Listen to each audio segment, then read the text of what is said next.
ధన్యవాదాలు అధ్యక్ష. అధ్యక్ష, గౌరవ సభ్యులు అనేక అనుబంధ ప్రశ్నలు అడిగారు. అయితే ఉపోద్ఘాతంగా నేను కొన్ని విషయాలు చెప్పాల్సి ఉంది. ఎందుకంటే స్వపక్షంలోనే విపక్షం తయారైంది. అది మంచిదే, ఎందుకంటే ప్రజా ఆరోగ్యం గురించి ఆలోచించి గౌరవ సభ్యులందరూ కూడా వారి నియోజకవర్గాల్లోని సమస్యల గురించి చెప్తున్నారు. అయితే నేను కూడా కొన్ని విషయాలు చెప్పాలి అధ్యక్ష. ఉపోద్ఘాతం ఏంటంటే, గత 50 రోజులుగా ఈ శాఖ మంత్రిత్వ శాఖ బాధ్యతలు చేపట్టిన నాటి నుంచి అనేక విషయాలు చూస్తున్నాను అధ్యక్ష. నేను కూడా ఆరోగ్య శాఖ అంటే చాలా బాగుంటుంది, కూర్చోవడం, ఆదేశాలు ఇవ్వడం, డాక్టర్లతో రోజు మాట్లాడడం, పెద్ద పెద్ద టర్మినాలజీ వాడడం అనుకున్నాను అధ్యక్ష. కానీ వచ్చి ఇప్పుడు దిగిన తర్వాత ఆ లోతు వెళ్ళే కొద్దీ వెళ్తానే ఉంది అధ్యక్ష, పాతంలోకి వెళ్ళే పరిస్థితి ఉంది అధ్యక్ష. ఇవాళ ఈ 5 సంవత్సరాల్లో ఒక రకంగా చెప్పాలంటే అన్ని విభాగాల్లో కూడా విధ్వంసం జరిగితే ఆరోగ్య శాఖలో కూడా ఒక ఆర్థిక విధ్వంసం, నేను ఆ పదం వాడకూడదు కానీ ఆర్థిక ఉగ్రవాదం కూడా జరిగిందనే విషయాన్ని నేను ఇక్కడ చెప్పదలుచుకున్నాను అధ్యక్ష. అనేక రకాల ప్రజారోగ్యం అత్యంత ముఖ్యమైన విభాగం అధ్యక్ష. 5,30,00,000 మందికి మంచి ఆరోగ్యాన్ని ఇవ్వాల్సిన బాధ్యత ప్రభుత్వం మీద ఉంటుంది. అయితే గత ప్రభుత్వం ఈ విషయాలన్నింటినీ పక్కన పెట్టి కేవలం అబద్ధ ప్రచారాలు చేసుకుంటూ తిమ్మిని బమ్మిని చేసి చెయ్యని వాటిని చేసినట్టుగా చెప్పుకుంటూ ఆర్భాటపు ప్రచారానికి పాల్పడింది. ఒక విప్లవాత్మకమైన మార్పులు ఆరోగ్య శాఖలో మేము తెచ్చామని చెప్పుకోవడం తప్ప వాస్తవ పరిస్థితులు దానికి భిన్నంగా ఉన్నాయి అధ్యక్ష. ఎటువంటి పరిస్థితులు ఉన్నాయంటే, ఇవాళ గౌరవ సభ్యులు చాలా మంది చెప్తున్నారు అనేక సిబ్బంది కొన్ని సంవత్సరాలుగా ఉన్నారని. ఎక్కడ చూసినా రాజకీయ జోక్యం అధ్యక్ష. ట్రాన్స్ఫర్లలో జోక్యం, నియామకాల్లో రాజకీయ జోక్యం. ఇటీవలే 5 మెడికల్ కాలేజీలకు సంబంధించి గతంలో ముఖ్యమంత్రిగా ఉంటున్న జగన్మోహన్ రెడ్డి గారు లేదా ఇంకొక మంత్రి పెద్దిరెడ్డి గారి నియోజకవర్గాల్లో కూడా నియామకాల్లో పూర్తి అవకతవకలు పాల్పడి వాళ్ళ ఇంట్లో పనిచేస్తున్న వాళ్ళని, చివరికి అప్లై చేయని వాళ్ళని కూడా నియమించి వాళ్ళ నియోజకవర్గాలకు సంబంధించి నియమించి అనేక రకాలైన అవకతవకలు పాల్పడ్డారు. అటువంటి రాజకీయ జోక్యం కూడా ఈ విభాగంలో జరుగుతూ వచ్చింది అధ్యక్ష. కేంద్రం నుంచి పెద్ద ఎత్తున నేషనల్ హెల్త్ మిషన్ దగ్గర నుంచి కానీ, 15th ఫైనాన్స్ కమిషన్ దగ్గర నుంచి కానీ, ఇతర ఫైనాన్షియల్ టైఅప్ మెడికల్ కాలేజ్ నిర్మాణం కోసం నబార్డ్ నుంచి కానీ, లేదా స్పెషల్ అసిస్టెన్స్ కేంద్రం నుంచి ఫర్ క్యాపిటల్ ఇన్వెస్ట్మెంట్ గురించి కానీ వచ్చిన నిధులను కూడా దారి మళ్లించే ప్రయత్నం చేశారు అధ్యక్ష. ఎక్కడ కూడా ఆరోగ్యం మీద దృష్టి పెట్టకుండా ఆర్భాటం మీదే దృష్టి ఎక్కువ పెట్టడం జరిగింది. అదేవిధంగా మ్యాన్ పవర్ శాంక్షన్లో కానీ, రిక్రూట్మెంట్స్లో కూడా అనేక రకాలైన గ్యాప్స్ ఉన్నాయి అధ్యక్ష. ఎక్కడ చూసినా ఇవాళ బకాయిలు ఉన్న పరిస్థితి. ఏ ఆరోగ్యశ్రీలో 2,000 కోట్లకు పైగా బకాయిలు ఉన్నాయి. ఆరోగ్యశ్రీ అంటే ఇప్పుడు వైద్య సేవగా మనం మార్చాం. మెడికల్ కాలేజీలు 17 మెడికల్ కాలేజీలు కేంద్ర ప్రభుత్వం రాష్ట్రంలో ఒక నాణ్యమైన వైద్య విద్యను అందించాలని, ఒక బాధ్యత కలిగిన డాక్టర్లను తయారు చేయని ఉద్దేశంతో 17 మెడికల్ కాలేజీలు ఇస్తే మనం వాటిని చేయగలమా లేదా అని కాకుండా తీసేసుకున్నారు. ఆర్భాటంగా 17 మెడికల్ కాలేజీ అనుకున్నారు. కానీ ఇవాళ 17 మెడికల్ కాలేజీల్లో ఇప్పుడు 5 మొదలయ్యే అధ్యక్ష. కావాల్సిన 12లో 8,500 కోట్లు ఖర్చు పెట్టాల్సి వస్తే గత 5 సంవత్సరాల్లో కేవలం 2,000 కోట్లు మాత్రమే ఖర్చు పెట్టారు. ఇంకా చెల్లించాల్సిన బకాయిలు 800 కోట్ల దాకా ఉన్నాయంటే ఎటువంటి శ్రద్ధ ఈ రాష్ట్రంలో వైద్య కళాశాలల నిర్మాణం కోసం పెట్టారన్న విషయం మనం అర్థం చేసుకోవాల్సింది అధ్యక్ష. అదేవిధంగా అందుకని ఈ నియామకాల విషయాల్లో కూడా నేను సంబంధిత అధికారులందరినీ క్లారిఫికేషన్ అడగడం జరిగింది.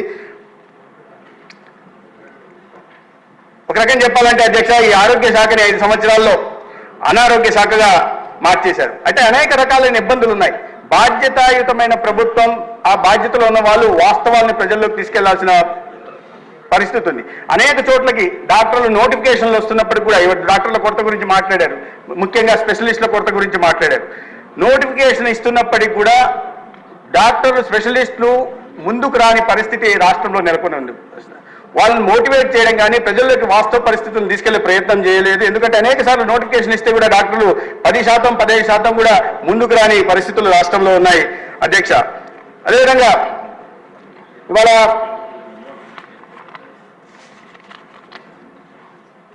ఇంకా మీకు వేకెన్సీస్ ఎక్కువ కనిపించడానికి కూడా ప్రధాన కారణం ఏంటంటే అధ్యక్ష, నేషనల్ మెడికల్ కౌన్సిల్ గతంలో పాత నిబంధనల ప్రకారం ఒక్కొక్క మెడికల్ కాలేజీకి 706 సిబ్బంది కావాల్సి ఉంటే కొత్త నిబంధనల ప్రకారం 1300 కావాల్సి ఉంది అధ్యక్ష.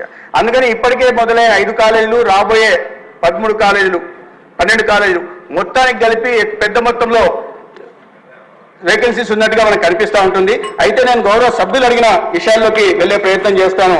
గౌరవ సభ్యులు రామకృష్ణ గారు ముఖ్యంగా కుక్క కాటు, పాము కాటు గురించి చెప్పారు. అయితే గత ఈ క్వార్టర్కి సంబంధించి మన ప్రభుత్వం వచ్చిన తర్వాత ఈ క్వార్టర్కి సంబంధించి అన్ని చోట్ల డిస్ట్రిక్ట్ మెడిసిన్ వేర్ హౌసెస్లో తగిన మొత్తంలో వ్యాక్సిన్ చేర్చే ప్రయత్నం చేశాం. ఈ ఫస్ట్ క్వార్టర్కి డిమాండెడ్ క్వాంటిటీ 26,002 అయితే మనం సప్లైడ్ క్వాంటిటీ 37,624 డోసులు ఉన్నాయనే విషయాన్ని నేను గౌరవ సభ్యునికి తెలియజేసే ప్రయత్నం చేస్తున్నాను. ఇప్పుడు కూడా స్టాక్లో 24,314 యాంటీ స్నేక్ వీనమ్స్ ఉన్నాయి అధ్యక్ష.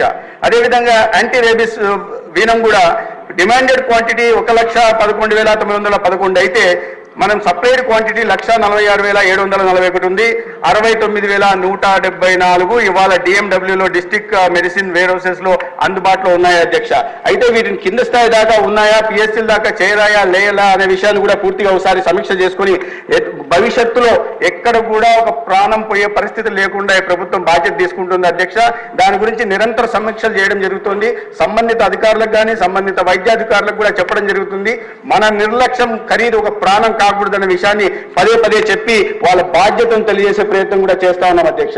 అదేవిధంగా రాజమండ్రి గురించి ప్రత్యేకంగా గౌరవ సభ్యులు ప్రస్తావించారు.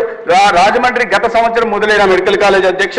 అందుకని అనేక స్పెషాలిటీ వేకెన్సీస్ ఉన్నాయి అక్కడ. వాటిని ఇవాళ నోటిఫికేషన్ ఇవ్వడం జరిగింది. తొందరలోనే వాటిని నియామకం చేసే ప్రయత్నం చేస్తాం అధ్యక్ష. అదేవిధంగా అనేక చిన్న విషయాలు కూడా చెప్పడం జరిగింది. అంబులెన్సులు లేవని, మౌలిక సదుపాయాలు లేదని, తర్వాత డాక్టర్లు లేని, నీళ్లు లేవని, టాయిలెట్ లేవని, ఇవన్నీ వాస్తవం అధ్యక్ష. ఎందుకంటే గత 5 సంవత్సరాలు ఈ ఆరోగ్య శాఖ పట్ల గత ప్రభుత్వం వహించిన నిర్లక్ష్యం కారణంగా ఇవాళ ఈ పరిస్థితులు నెలకొని ఉన్నాయి. వీటి అన్నిటి మీద నిరంతరం సమీక్ష జరుగుతూ ఉంది. ఎక్కడికక్కడ పై స్థానించి, ఎందుకంటే చాలా పెద్ద హ్యూజ్ నెట్వర్క్ కాబట్టి కింద దాకా వీటిని అన్ని ప్రక్షాళన చేసి సరిచేసే కార్యక్రమం కూడా ఈ రాష్ట్రంలో గౌరవ ముఖ్యమంత్రి చంద్రబాబు నాయుడు గారి నాయకత్వంలో, గౌరవ ఉప ముఖ్యమంత్రి పవన్ కళ్యాణ్ గారి నాయకత్వంలో జరుగు తీరుతుంది. దీనికి కేంద్ర ప్రభుత్వ సహకారం కూడా నేషనల్ హెల్త్ మిషన్ ద్వారా సంపూర్ణంగా లభిస్తూ ఉంది అధ్యక్ష. అదేవిధంగా గౌరవ ఇతర సభ్యులు కూడా చెప్పారు, సిఎస్సీలు పెట్టారు కానీ సిఎస్సీల్లో సిబ్బంది లేదని. గతంలో ఆర్భాటంగా సిఎస్సీని పెట్టేశారు. సిఎస్సీని ఏరియా హాస్పిటల్ చేశారు, ఏరియా హాస్పిటల్ని డిస్ట్రిక్ట్ హాస్పిటల్ చేశారు. కానీ చేస్తున్న క్రమంలో అక్కడ తగిన సిబ్బంది ఉందా లేదా, అక్కడ తగిన మౌలిక సదుపాయాలు ఉన్నాయా లేవా, అక్కడ ఎంత ఫుట్ఫాల్ ఉంటుంది, దానికి అనుగుణంగా మనం మౌలిక సదుపాయాలు కల్పన చేశామా లేదా అనే విషయాన్ని పరిగణలోకి తీసుకోకుండా అనాలోచితంగా నిర్ణయాలు తీసుకున్నారు అధ్యక్ష. గౌరవ సురేష్ గారు చెప్పారు, ఉదయగిరి గారు మాట్లాడారు. ఉదయగిరితో నాకు అనుబంధం ఉంది. నెల్లూరు జిల్లాతోనూ ఉదయగిరిలో ఎటువంటి వెనుకబడిన ప్రాంతము కూడా మాకు తెలుసు. అక్కడ ఉన్న భౌగోళికంగా ఉన్న పరిస్థితులు కానీ ఆర్థిక సామాజిక పరిస్థితులు కూడా అవగాహన ఉంది. కాబట్టి తొందరలోనే వింజమూరులో మీరు అన్నట్టుగా వింజమూరు, దుత్తలూరులలో డయాలసిస్ సెంటర్లు పెట్టడానికి ప్రయత్నం ఖచ్చితంగా చేస్తాం. ప్రివెంటివ్ హెల్త్ కేర్ గురించి ప్రస్తావించారు. ప్రివెంటివ్ హెల్త్ కేర్ ఈ ప్రభుత్వం వచ్చిన మొదట్లోనే ముఖ్యంగా ఈ రాష్ట్రంలో అత్యధిక మంది క్యాన్సర్ బారిన పడి ఏటా 48,000 మంది చనిపోతున్న క్రమంలో రాష్ట్రంలో ఉన్న 5,30,00,000 మందికి oral cancer, breast cancer, cervical cancer screening చేస్తున్నాం అధ్యక్ష. దానివల్ల కింది స్థాయిలో ఎక్కువ ఖర్చు అయ్యే క్యాన్సర్ మహమ్మారి బారిన పడకుండా కింది స్థాయిలో డిటెక్ట్ చేయడం కోసం ప్రివెంటివ్ తీసుకుంటున్నాం. అదేవిధంగా విద్యార్థి దశలోనే ముందస్తు జాగ్రత్తలు తీసుకోవడం కోసం, ప్రివెంటివ్ మెజర్స్ తీసుకోవడం కోసం 68 లక్షల మందికి రాష్ట్రీయ బాల సురక్ష పథకం కింద కేంద్ర ప్రభుత్వం పథకం కింద 68 లక్షల మందికి కూడా స్క్రీనింగ్ చేసే ప్రయత్నం చేస్తున్నాం అధ్యక్ష. ధన్యవాదాలు అధ్యక్ష.